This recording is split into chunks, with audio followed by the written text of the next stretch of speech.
I gotta say, I know that you've put a lot of effort into this, but this is probably the laziest form of trolling that I see on this platform. However, I will say it's one of my favorite types of trolling because it creates a lot of engagement and you help my videos a whole lot when you do this. So let's get into it. There's a video that I made about natural disasters and you said it's not the role of the government to provide charity.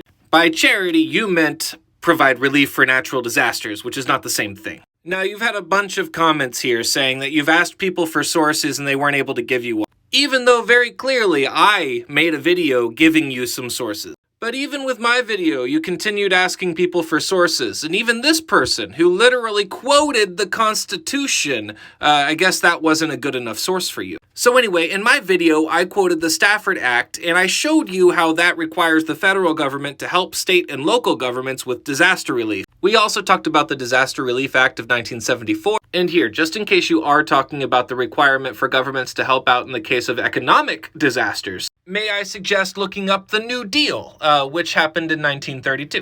You can find sources for that pretty much anywhere, but mainly the Library of Congress. But yeah, now there have been countless sources listed for you when you're only asking one. So anyway, let's go ahead and get to your logical fallacies and troll rating. For logical fallacies, you got ambiguity because you kept arguing towards charity and general welfare without actually specifying specifically what you were asking for. You also have the burden of proof because you're the one who claimed that they have no responsibility, but you refuse to supply evidence, you're just asking other people to. And you also got special pleading because once people did give you the source, you continued to say, no, that's not what I was talking about, and you brought up something completely different. Alright, let's get to your troll rating.